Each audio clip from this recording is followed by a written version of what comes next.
my last video, and I know that practically every YouTuber says that at some point, but I actually have an excuse. Since the last time I made a video, I'm actually planning to get married in January. So that's my excuse, that's my story, and I'm sticking to it. Today I'm going to talk about the Honda Odyssey and all those tons of problems that it had with the transmission and the traction control system and the lights on the dashboard and all these weird things that happen. They happen seemingly non-related, but they're all pretty much the same problem 95% of the time. Okay, so here's how it usually starts. You're driving along and the little TCS light on the upper left-hand portion of the dashboard comes on. TCS, traction control system. But it's actually not related to the traction control system at all, which is odd because you would think the computer algorithm would have made that connection. Never mind. Anyway, moving on, that light can actually be on for upwards of years without giving you any other symptoms at all. Now when those symptoms do start, here's how it usually happens. You accelerate and you're just fine in first gear, but then when it hits the gear shift into second gear, that hydraulic clutch separates, the gear is allowed to spin freely apart from the engine side, and then it doesn't reconnect. Maybe not right away, maybe it will a few seconds later, but what's happening is it gives the engine a chance to accelerate extremely high, 4, 5, maybe 5,500 RPMs without you ever realizing that that's about to happen. So it disconnects, and before it allows the engine to accelerate, it usually reconnects. But in this case, what happens is it disconnects, the computer thinks it's reconnecting, the clutch that is, and the engine is allowed to accelerate before that happens. The reason that happens is because there are actually two clutches in the transmission, each of them controlled by a hydraulic valve.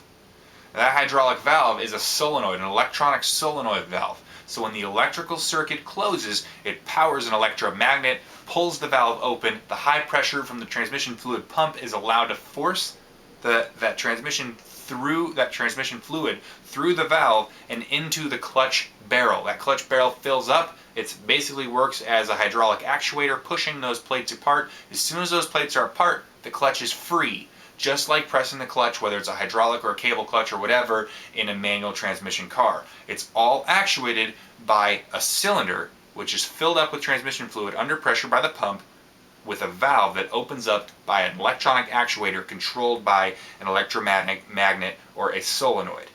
Now, when you're driving a van, you're driving a car, you're driving a semi, driving whatever, usually you're going to go through second gear a lot more than you're going to go through the fourth gear. That's just generally speaking. You go from stoplight to stoplight, maybe you don't actually hit fourth gear. That might be my theory on why the second gear clutch solenoid goes out first, but typically it's a second gear. So you need to focus in on that one.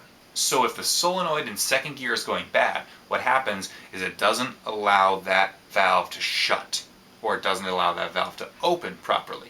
Either way, it's going to mess up your shift.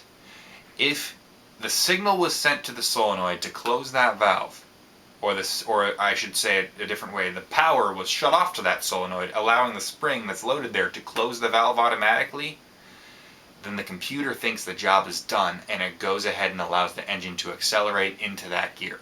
Well, the job is not actually done. The computer knows it sent the signal, but the signal never accomplished a task because the solenoid that's receiving that signal is broken or disconnected or something along those lines, and then the engine takes off and it's not actually in gear. That's where you get the really high revs from without any power. Okay, so how do you solve the problem? This is not definitive. I have solved this on 2 vans.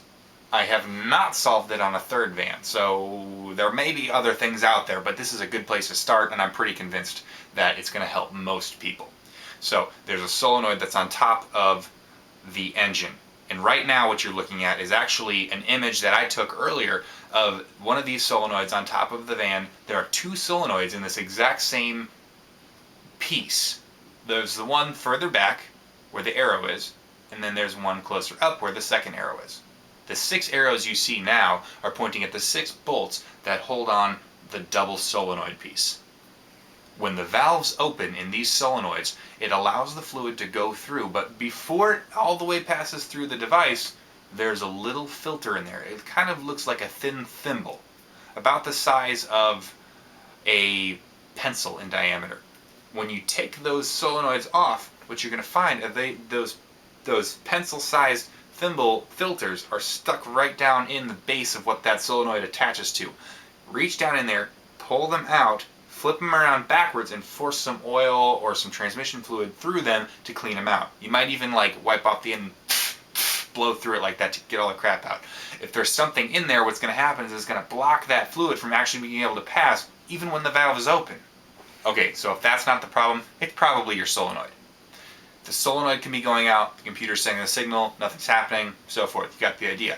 If that's not the problem, it's possibly a fuse for your ECU. Now I know it seems like if a fuse was burned out for the ECU, the engine wouldn't even start. I know, it seems like that, and maybe there are two ECU fuses and I just really have no idea what I'm talking about, but point being, I've seen this problem fixed by a blown fuse for the ECU. So check that too, it's a very simple option. Okay, so those are 3 approaches that you can take to fixing this problem. They may not work. If they don't, send me a message and tell me what does work or that they don't work. And if you do find something that does work, definitely put that in a comment so that everyone else can see it and everyone else can fix their vans. If I said something wrong about the transmission or about the Honda Odyssey in general, let me know. I want to make sure that I know that. It's very possible that I messed something up. This problem really has me getting curious because it happens to, I think, every Honda Odyssey. So send me all the information you can on this. Let's try to figure this out together and get a lot more of these things back on the road without having to change entire transmissions when you don't need to. That's another thing. Don't change your transmission right away. I've had like 3 shops tell me, change the transmission right away. Don't change the transmission until you've at least looked into this as a possibility, because that's a very expensive fix for a very simple, relatively speaking, problem. Thanks for watching The Cousin Dan.